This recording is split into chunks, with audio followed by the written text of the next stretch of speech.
the little Coochi Snorcher that could. Memory, December 1965, 5 years old.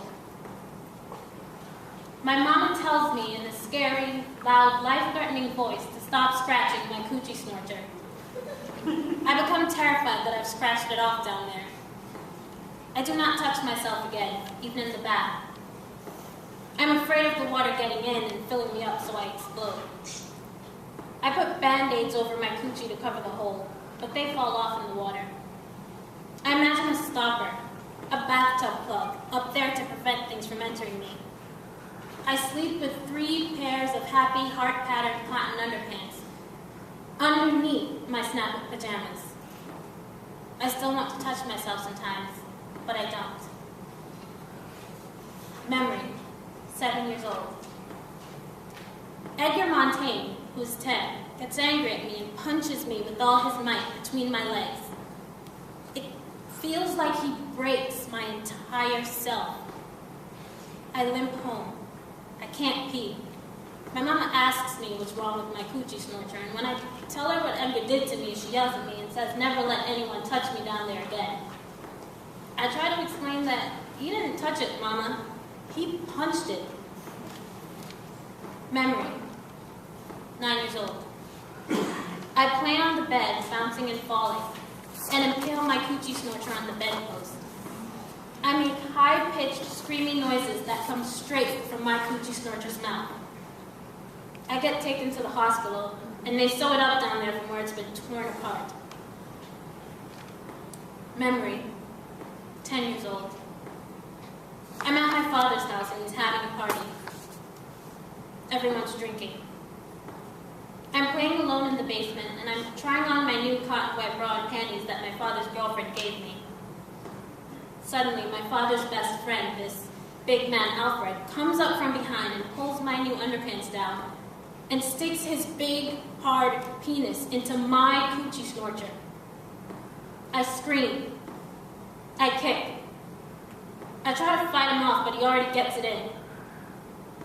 My father's there then, and he has a gun. And there's a loud, horrible noise, and then there's blood all over Alfred and me. Lots of blood.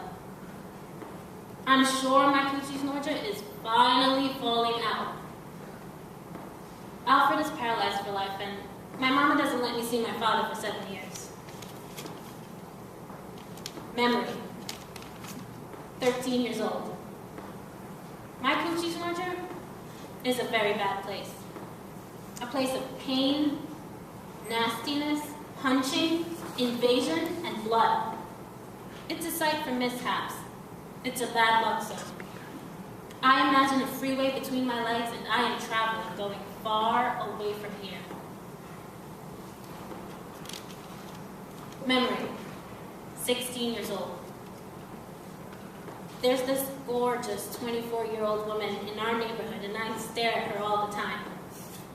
One day she invites me into her car, and she asks me if I like to kiss boys, and I tell her I do not like that. Then she says she wants to show me something. And she leans over and kisses me so softly on the lips, with her lips, and then puts her tongue in my mouth. Wow. She asks me if I want to come over to her house, and then she kisses me again, and tells me to relax, to feel it, to let our tongues feel it. She asks my mama if I can spend the night, and my mother's delighted that such a beautiful, successful woman has taken an interest in me. I'm scared, and I can't wait. Her apartment's fantastic. She's got it hooked up. It's the 70s. The beads, the fluffy pillows, the mood lights.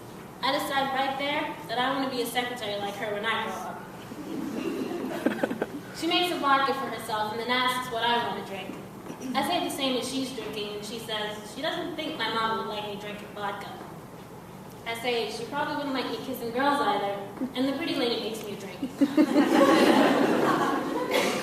Then she changes into this chocolate satin teddy. She's so beautiful. I always thought bull daggers were ugly. I say, "You look great."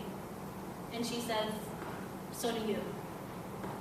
I say, "But I only have white cotton bra and underpants. Then she dresses me, slowly, in another satin teddy. It's lavender, like the first soft days of spring. The alcohol has gone to my head, and I am loose and ready. There's a picture over her bed of a naked black woman with a huge afro. She gently and slowly lays me out on the bed, and just our bodies rubbing makes me come. Then she does everything to me and my Coochi Snorcher that I always thought was nasty before, and wow. I'm so hot, so wild. She says, "Your vagina, untouched by men, smells so nice, so fresh.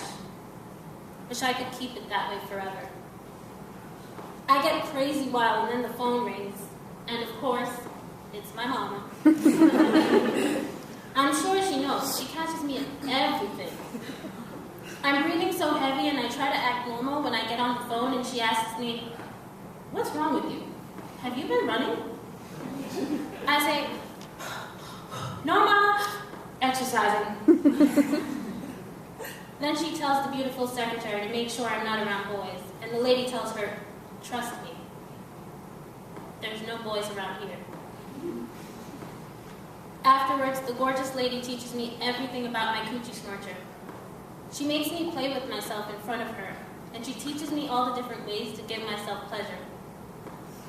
She's very thorough. She tells me to always know how to give myself pleasure, so I'll never need to rely on a man. In the morning, I'm worried that I've become a butch because I'm so in love with her. She laughs, but I never see her again. I realized later that she was my surprising, unexpected, and politically incorrect salvation. She transformed my sorry-ass Coochi Snorcher and raised it into a kind of heaven.